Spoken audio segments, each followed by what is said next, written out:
Welcome to the Derivatives Intelligence Roundtable on overnight index swaps. We are joined today by 5 panellists.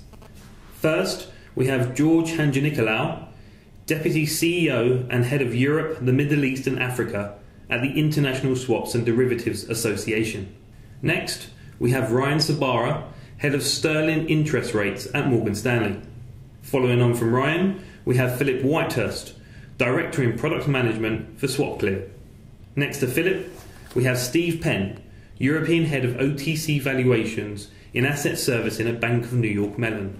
Then, from Insight Investment, we have Andrew Stalker, Head of Investment Risk. Let's start off by taking a look back at the past few years in the market. Why has the market moved to OIS, and what are the particular challenges that market participants are facing when applying OIS? I guess I'll start with that one. It's Ryan here, Ryan Smart from Morgan Stanley. Looking back to where we were, say pre-2007, when funding markets were very liquid, when bases between each tenors was very small, and I think the confidence was so high in the system that you could get money at any price. At a tight price at any amount. People didn't really consider what exactly they were looking at when it came to the funding of these derivative instruments. And come 2007, when funding markets did start to squeeze and on into 2008 with Lehman's, we had LIBOR move very far away from where overnight was trading, as it was an uncollateralized instrument, and for right reasons, people were afraid at loaning for longer term. But the problem was that I think before then we had looked at it and said, okay, we can discount back all these long-term derivatives at 3-month LIBOR. So you were discounting a collateralized instrument against an uncollateralized rate, and that's actually not what happened. I think banks didn't typically say to themselves, if we have a receivable of 100 million, should we be saying that we are going to make a 3-month return on that, or is that the wise decision to make that? In reality, people were more funding on overnight markets as far as their balances. So I think after 2007, people began to realize this, and we had to move to an environment where we were adequately showing the valuations of these instruments. If you do have a 100 million liability or receivable for 30 years, what are you going to be doing to fund that day to day? And even if you have a receivable, and you had the choice to loan it at LIBOR, is that a wise decision? And that's probably not the wisest decision to do with your money. So, since that point, we've been going through a lot of adjustment. I think that not just this overnight to LIBOR, but people have been looking as well on all the CSAs, what exactly is encased in those, the optionality from one currency to another, from one product to another. And since then, we've been working our way to try to find the best way to value these instruments. And certainly the easiest, or I should say the first thing to do is to look at even a simple trade or a simple vanilla swap that didn't have any kind of optionality on it, on the securities you could deliver, but something that was, say, collateralized against, say, gilts and sterling cash. And the best way to show that valuation was to go off an overnight market, because at the end of the day, that's where you're going to repo your gilts, and that's where you're going to fund your cash. Yeah, I think if I can join in there, it was probably down to convenience. There was a very developed LIBOR swap market, pretty liquid, pretty much far as you wanted to go, and so therefore it was very convenient to use that for your bootstrapping. And as Ryan was saying, where this spreads then started developing, I think maybe on bank P&Ls were changing. Clearly, this took some time to feed through to the back offices who actually set the do the pricing, often on a slightly different basis, where they face off to customers. And we kind of first noticed this kind of autumn 09, increasing disputes, particularly with one counterparty. And they explained to us, as Ryan was saying, the whole idea was based on the use of an OIS curve, and indeed then it came out there's other issues with different currencies, etc., etc. And that brought us to a rather challenging position. It's not that it's technically difficult to bootstrap an OIS curve, more to actually how do we get data and what do we do with it, particularly with regard to other curves. I think as far as the public domain issue about this clean things going on within the banks, which we were listening aware of, there was a PwC brought out a document at the end of that year, I think it was, talking about the moves over. Vladimir Peterbog wrote an article about this, and I think the market generally became a lot more aware of those aspects. And I think this is Phil Whitehouse from SwapClear, just picking up Andrew's point there about valuation discrepancies. I think the area in which we saw the first evidence of this effect was going back to the Lehman default, as Ryan mentioned, and we did in the bids for the books that we were auctioning notice sort of, let's say, the footprints of something which we sort of traced through, went and spoke to our members, and then I think just drawing back to something that's reasonably simple from a SwapClear point of view, we have a very straightforward collateralization policy at SwapClear, which is you must collateralize your swaps in a particular currency with cash in that currency, and that led us to be able to move relatively quickly to the adoption of OIS discounting for the currencies that we have OIS discounting, simply on the basis that it's the right price for the denomination currency cash that's being used to collateralize our system, and to price the corresponding sort of compensating interest process that we have. Clearly we don't have the complications that exist in the bilateral world regarding optionality over that collateralization, but I think that's obviously, George, where the ISDA standardization initiative is feeding in. That's correct. This is George Hadjinicolaou from ISDA. OIS problem, if I can call issue rather, is a generalized issue because it really tackles, it affects valuation. Before we had universal valuation using the LIBOR curve, as we all basically mentioned, but in the post-Lehman world, valuation became a function of what is your funding rate. Mm-hmm. And funding rate became different, except the collateralized rates were all the same. So hence the genesis of OIS. I'm putting that because although we will tackle it, I will touch upon the effect of the OIS curve on the CSA and the need to create a new SCSA. The OIS issue is a generalized issue that affects valuation, it affects buybacks, assignments, and that's why the impetus has really been there to move to that curve, because to reflect the new realities.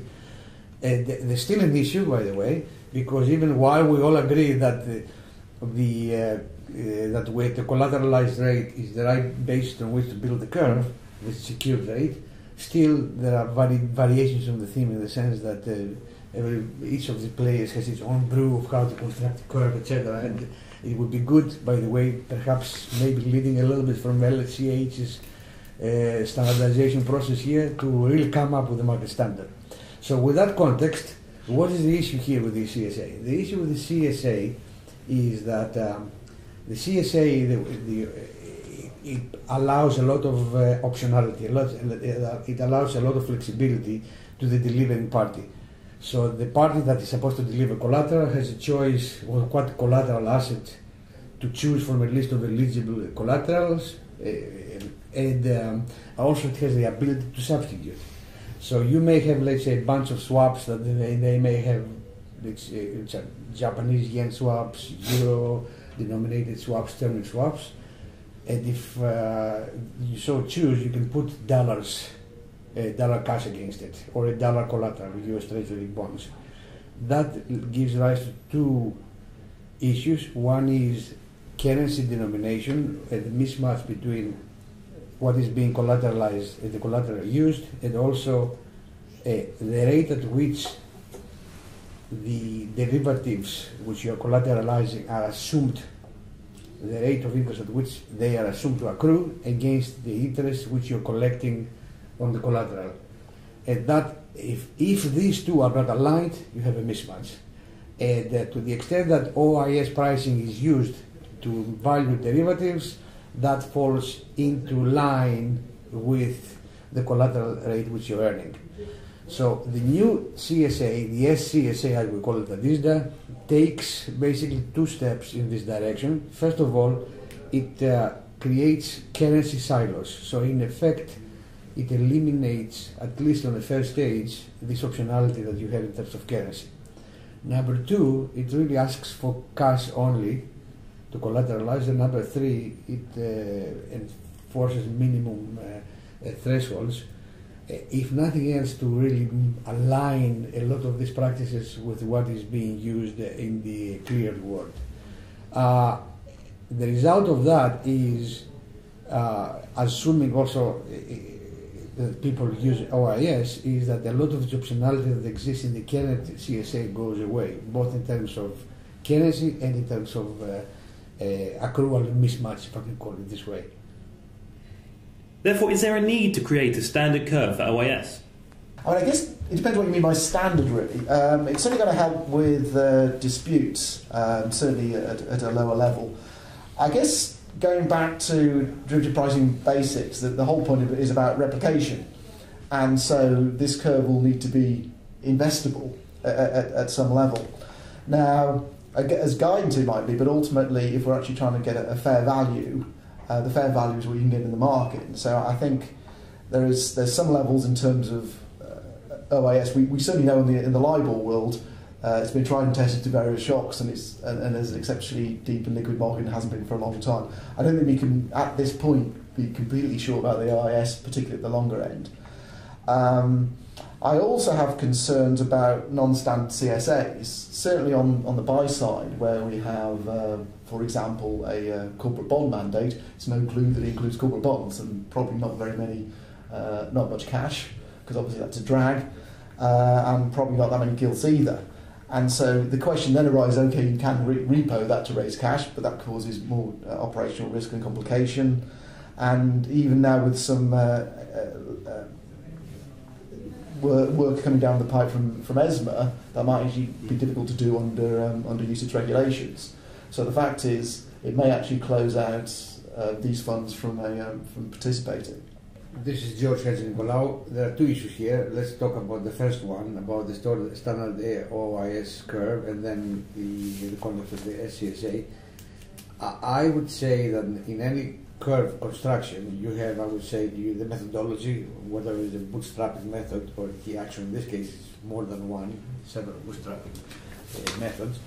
And then secondly is the inputs we use. I think there is room in the market for standardizing both, and because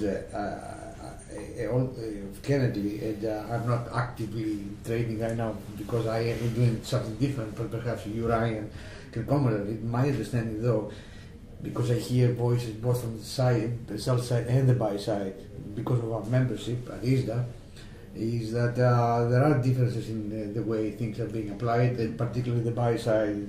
I hear sometimes voices that somehow they always seem to be on the end of being experimented upon with people, on the sell side are saying that we're using different points of the curve, we're using different inputs, different times, etc.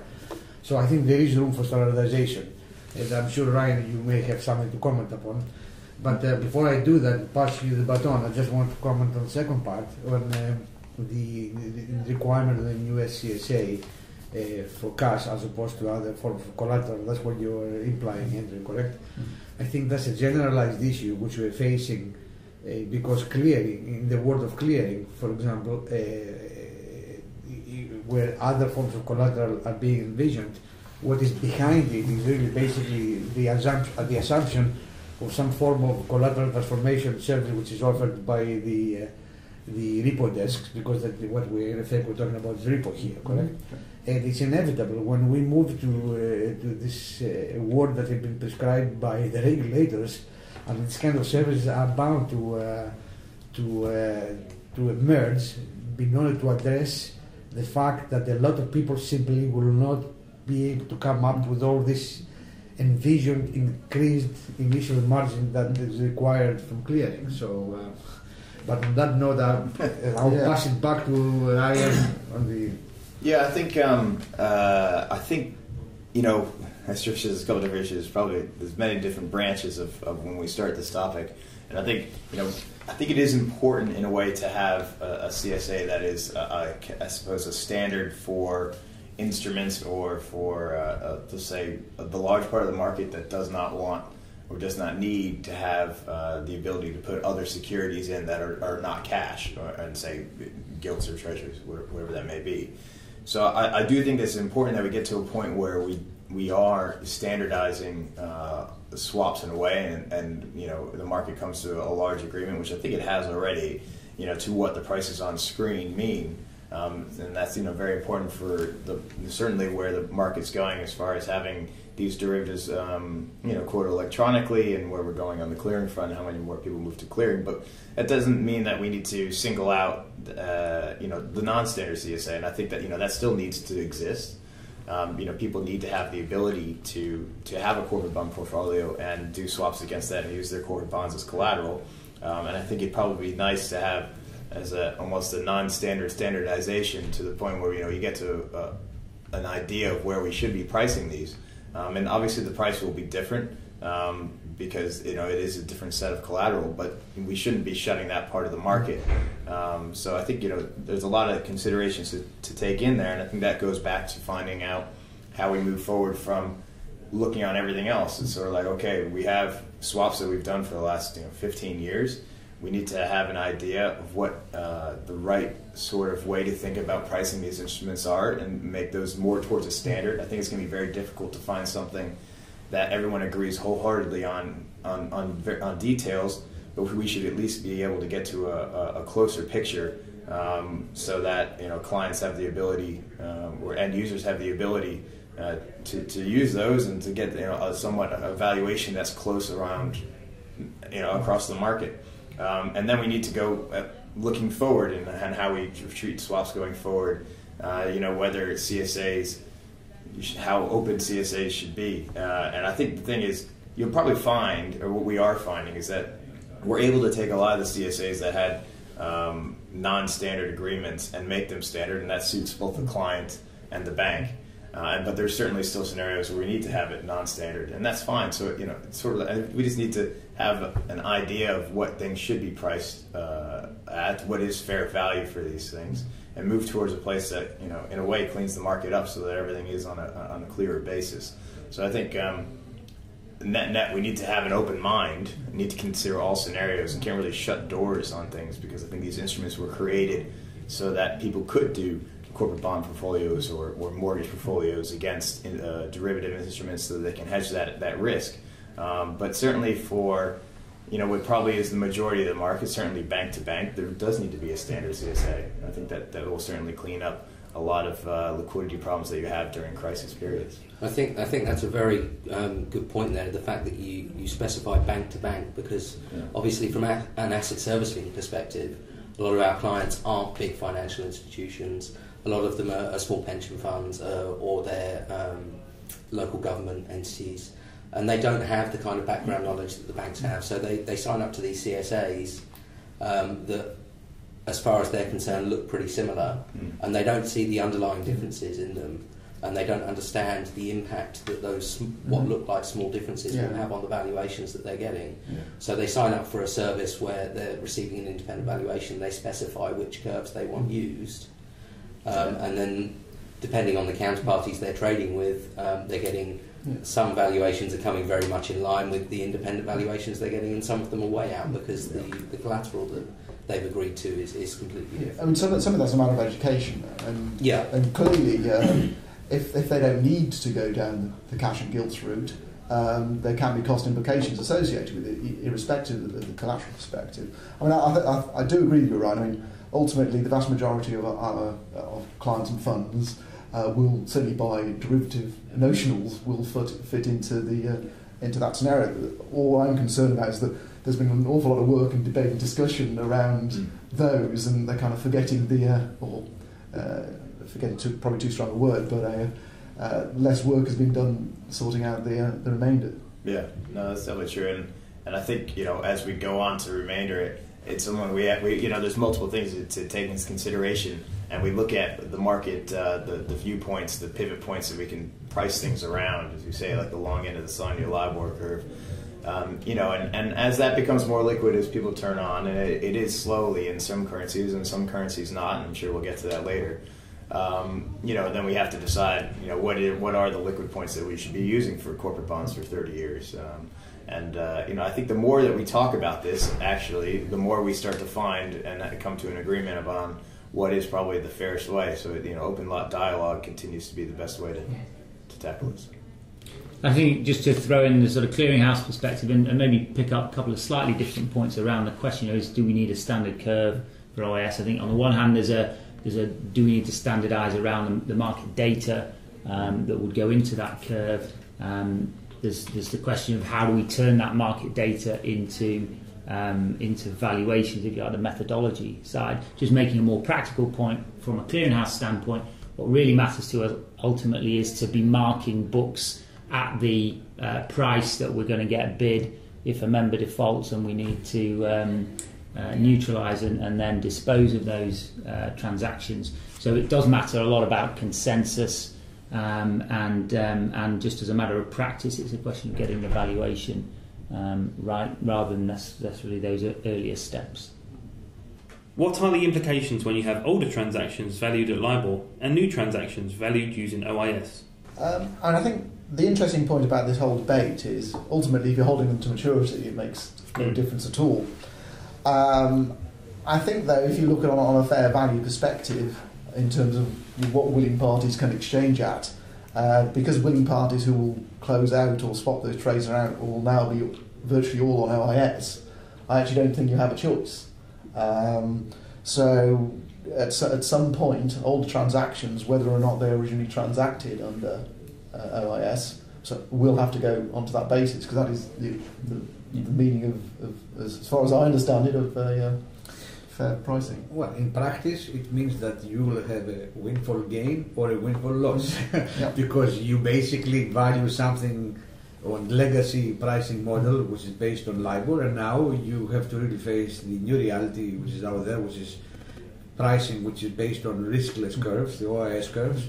So this is bound to give you a different result, because you would simply discount on two different interest rates, just to put it very simply. And you're going to get valuations and differences, and you will either be on the receiving end realizing a windfall gain or a loss. So that's why I said in the beginning, the OIS problem, challenge rather, is not just a challenge that you see only in the CSA context. It is basically a valuation challenge that perhaps is less evident in the new swap, because as somebody mentioned, I think you, Andrew, or you, Ryan, you said basically you have to see the LTD, it has to, whatever you do, it has to reflect market conditions. So, but it's much more evident when you do with legacy trades, because then you do with off-market structures, which they need to be valued. I think we're quite lucky, again, from a CCP perspective, you clearly have to mark every swap at a given methodology and off rates. You can't really have two populations, one valued down one curve, one valued down another. So we have, again, fortunately, a reasonably simple job, but I think where it gets complicated is then the fact that there will always be cleared business and uncleared business, and then how do you harmonise between those two different environments? How do you manage to ensure consistency between valuations applicable in a cleared environment, which might have one set of collateralisation policies around it, and then business that's not cleared and has alternative collateralisation arrangements? I mean, we also added to that on the buy side, where we have derivative-based benchmarks. The question is, clearly where they are have LIBOR OIS sensitivities. What one does with those as well. So therefore, with this, could you end up with mismarked books? Well, I guess in some respects, before the OIS issue came to place, books were all mismarked. I mean, I think that's the reality, is that we have to accept that what we were doing before was incorrect. So, moving forward, and that's why we have these roundtables and these discussions, we are trying to bring things towards a place where they are more correct and provide more accurate version of value, and we are getting there. And the move to OIS is certainly a big part of that. Interesting enough, and maybe we want to elaborate on that. The universal assumption before Lehman or before 2008 crisis was everything was being discounted at LIBOR. Yeah. But the reality was that not all the banks involved were funding themselves at LIBOR. No. And so to the extent that you were using for valuation purposes a rate which was different than your funding rate, you in effect were having, to Ryan's point, misvaluations even earlier. But in a world which we came from, which was a world with completely compacted credit spreads, It didn't matter. it didn't matter. But after the 2008, that was not the case. It was a classic case, as Warren Buffett says. Let's see, basically, who's wearing a bathing suit when the tide goes down. When the tide went down, basically, the banks revealed their funding. Market practice revealed their funding costs, and they were widely different. And that's what crystallized the problem with valuing at LIBOR while you're funding at LIBOR plus 250. Just to put it extremely. I mean, to me, the strong point is this: if you wanted to trade out the position, it's the fair value point. Correct. And I think that we're pretty clear on that. The question is how one quickly moves towards that, and what the accounting implications are, and so forth. But I think it probably is fair to state that there is mismarking there. Or I think the point, as Ryan makes, they were mismarked beforehand. And just one more, just minor point here is not only you get basically different funding costs were higher than LIBOR, but among different banks you were getting different funding costs. Yeah. So how can you make a market like this? But the beauty of the OIS is basically equalizes everything. We still have to work out a few wrinkles, meaning it would be desirable, I still think, for the marketplace to set up a fairly standardized approach to constructing, the OIS curves, and also to a set of inputs, data inputs, so it can be fairly transparent. But at least then you are beginning to reduce down the potential areas from which you can have differences of opinion. And I think the LCH, which has by necessity needs to make margin calls because it's an industrial production. You basically have no room to have variations. You need to establish a standard method. It is a good starting point. Why? Because most of the dealers, all of the dealers, are clearing a good chunk of their business there. So that's a good starting point, I think. And certainly on that point, we wash money through in this variation margining process, which is the one we're describing. It's not a situation where a clearinghouse sits on that money. That is simply passed from payer to receiver, from loss maker to profit maker, just compensating interest going back in the other direction. So it's a facilitation of a risk management process between the parties in the market, and that's what drives our collateralization policies. Okay, so we just move on to forwards. What are the implications of OIS with respect to forwards? Ryan, I think you had something to say about this. Yeah, the reality is, as you can imagine, I think beforehand people would say, okay, a forward is just, if you were to hedge a forward, if someone did, say, 15-year forward, you would do 30 years and 15 years in the same notional, just one the other direction, and you effectively have your forward. But thinking about that, what happens to those payments of those swaps, of those hedge, that the equivalent, when you're discounting at different rates, it changes that forward, and it changes all forwards. And I think that's an important thing to realize as it does change long end forward rates. But I think one other point to make is we're not changing the future, what our expected future LIBOR fixings to be from one currency to another. If you were to take something that's SONIA collateralized to something that's, say, sterling LIBOR collateralized, those forward rates would be different. And if you were to ask for a dealing price in those forwards, they would be different from one to another. But that's not because we're expecting those frauds to be different. What we're just saying is that there's a valuation change between those two trades as one is collateralized on one thing from a different thing, and the only way to change that is to change the fixed rate. That is the thing that the market trades on, is the fixed rate.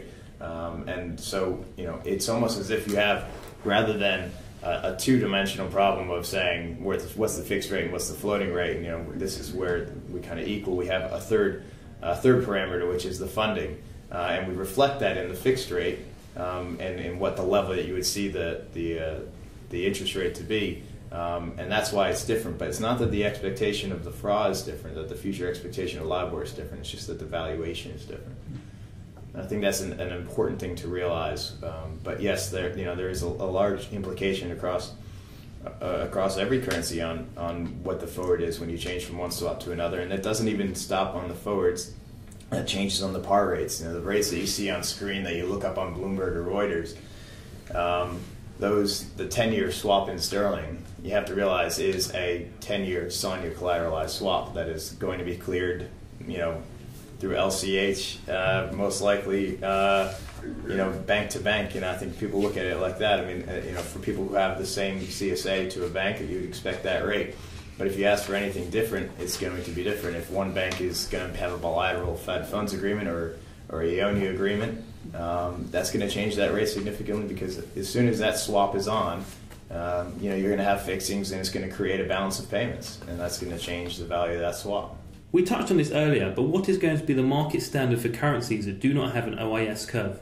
Let me just take that first and just express again from a clearinghouse point of view. At the moment, we have 5 currencies in which we use OIS discounting. So sterling, euros and dollars were the ones we first moved to. We moved into OIS discounting of yen the back end of last year. 3 weeks ago we adopted that for Swiss francs.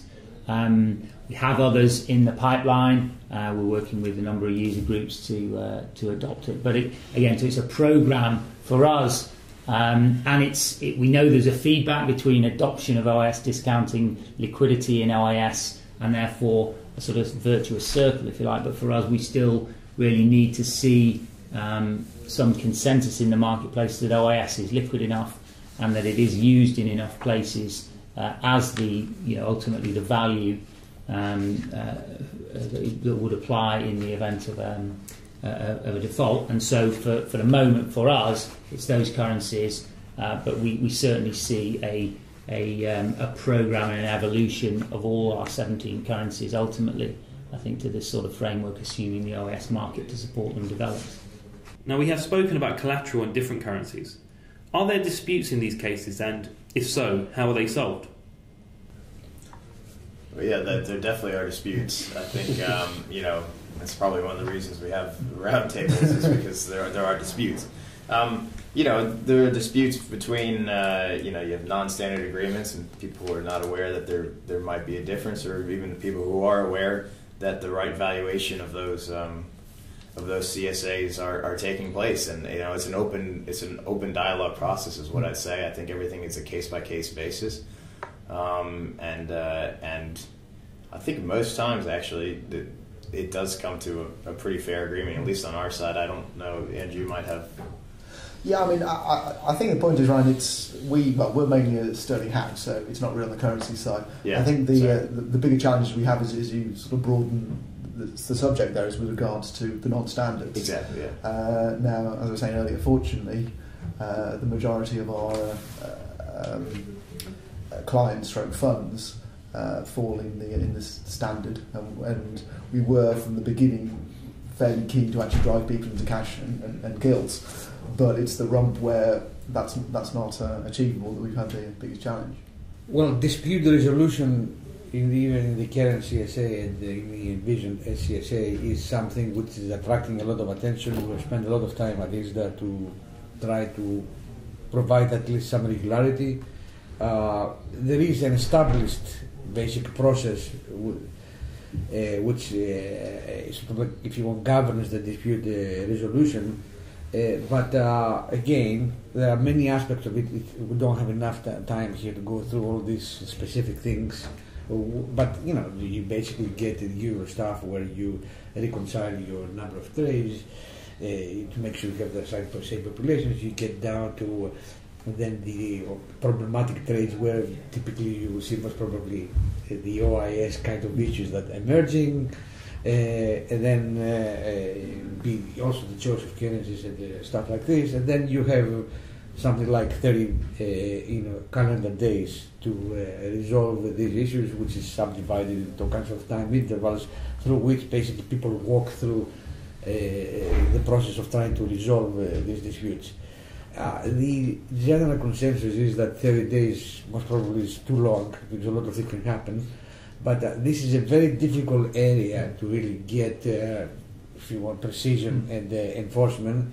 And I guess, with time, we hope that, and also with continuous dialogue, to provide more and more, if you want, granularity to this process. But for sure, the fact that if we go ahead with the SCSA, which is an effort that has started but is ambition to take some time, that by itself, because between the elimination of the currency, because of the currency silos, and also the fact that you're going to be dealing with cash, and hopefully also along the way, if we basically the market standardizes around the how we value using OIS curves and how we produce those curves, then the benefit, the side effect benefit of this whole process will be less disputes. Yeah. Okay, but again, this is the aspiration as part of the discussion. I think. Yeah, I think that's a good point, George. I mean, as Ryan was saying, we generally discuss these things quite well with the counterparties and come to agreement and so forth. I guess one of our concerns would be that if we couldn't be resolved, and that's conceivable, the process as it is rather cumbersome. And in fact, as these things are moving on a intraday basis, even if we can go for the process of getting the 3 alternative quotes, it's moved by the time It's true.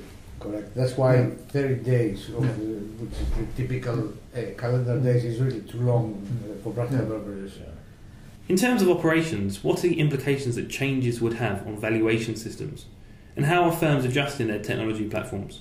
The biggest change that we're seeing is we're implementing a lot of flexibility into the platforms. Although we are clearly moving towards standardisation in a number of different ways, we need to account for the fact that until that comes about, there are differences out there. Different clients have different CSAs with different brokers, and because of this, they have different requirements when it comes to their valuations. So, whereas historically we've had a standard curve used for one client across the board, we're looking at changing the platforms to allow for which broker they're using to be taken into account, so that you can drill down in much more granularity into a client's portfolio and break down their curve requirements based on the underlying instruments, the CSA requirements, the broker that they're up against, and the currency that they're using, so that we can provide more flexibility, and it leads to less disputes, and hopefully in the long term, as we see things getting standardised, it will mean that things are already in place, so that we can have things ready to be switched across to new models as and when they're needed, rather than having to be on the back foot all the time, which is obviously what happened across the industry back in 2008. So there's a lot of forward focus at the moment, and a lot of forward-built flexibility going into the systems, which I think is what you're probably going to be seeing across most people's platforms at the moment. I think even Steve raises a very good point, but even if one counterparty had the same methodologies across all its counterparties, it's still a tougher job than it was. Ryan made the point earlier. It's very simply LIBOR discounting. It's all self-consistent. You can regenerate your forward rates out of your discount factors, all nice and straightforward. As soon as you've got a different discount function relative to your forward rate projection, it's just a tougher job. Now, you might say that the platform, once a platform has the ability to divorce those two things, I think that's the sort of key change to make. We've talked already about standardisation of inputs and of methodologies. Arguably, if you've made that change, then you can roll that out across a number of different currencies. But it's just a tougher job than it was. Yeah, I mean, from the Insight perspective, we've got around about 30,000 open OTC contracts, so we've got fairly good pricing technology infrastructure. And it is really technically quite a simple process. As with all these things, it's the complexities of how they interact. So as the counterparty switched, it's quite unusual, if you were to say, to actually have within one book with one counterparty that's switched over and the other hasn't. So we've been good to go since last year. Actually, it's more to do with trying to figure out the implications, such as the impacts around benchmarks as well. So it's those kind of aspects we've been spending a lot of time thinking about. And I guess also, although not my area, something that your readers might be interested in is how that's going to impact the valuation of their liabilities. Yeah, I think what we've generally seen is that people, as Phil was mentioning earlier, around Lehman, starting to see a kind of a wide variety of prices going on through the market. And I think trading desks were the first to start to price in the implications of this funding discount change. However, it's taken them a longer time to have that feed down through their systems. And I think that a lot of banks have caught up on this. But you've had to move things from just people pricing it without marking to it, and then eventually to marking to it, and then having that feed down through their operational system so that the right collateral is being posted back and forth, certainly on a bank basis. And the LCH has certainly helped by agreeing with that and having the LCH values on an OIS discounting. But I do think that there's more work to be done, and certainly more work to be done when it comes down to non-standard CSAs and clients that have, say, corporate bonds or mortgage portfolios. Because at the moment I think the market is still chasing a bit on CT-DVA rather than just the differences between OIS and LIBOR. So there's still a lot of work to be done. But I do think that we've come a long way in the last 2 years, and I would imagine that the differences between bank to bank are getting smaller and smaller as we've gone on. To sum up, what are the main challenges ahead in achieving standardisation? Okay, I think the first one is non-standard CSAs, and also the process of transferring from one basis to another, and the trails of impacts it has. So I'm mentioning it again, benchmarks. So the impacts rebalancing would have on those, plus any mismatch, because we tend to be PVO1 neutral in some of our clients, and therefore rebalancing will change the PVO1s. Well, again, since ISDA is all for safe and efficient markets, and so basically we have taken the initiative with the standard CSA in order to provide a little bit more clarity and help eliminate some of the disputes and some of the misunderstandings that exist, which basically is it's wasting everybody's time. And we hope that as the CSA is getting into embedded gradually over time into people's operations, I think that will contribute significantly to in this direction. Yeah, I think just say that education seems to be the best way, and open dialogue. I think we are moving forward quite heavily on this, but it's all these derivatives are very important to the financial system. I think people have used them for 10 to 15 years and larger for good reasons. And that's going to exist, and people are going to need to use these going forward. So we do need to, have a strong idea about the interworkings of them and make them, as solid as we possibly can. Yeah, and to echo Ryan's point there, with us, it's definitely a case of educating our clients as to what they've signed up for, and what impact their decisions have on other areas of their business. And the requirements that are then put upon them. So the kind of the impact of a collateralization decision on their valuations, and that's taking a long time. I think from the clearinghouse point of view, it really does all come back to that point of collateralization. If we can get standardization there, nobody wants to be constrained. Andrew doesn't want to be constrained in terms of his investment decisions. So we've got to make sure there's flexibility in the solutions that allows those to still be made freely. And then the other small one is probably more around sort of computational tractability. It would be good to have some standardisation around a given set of inputs and what that actually emerges out as a value. Well, I hope you've all found this panel both informative and enjoyable. Gentlemen, thank you for your time. Thank you. Thank you.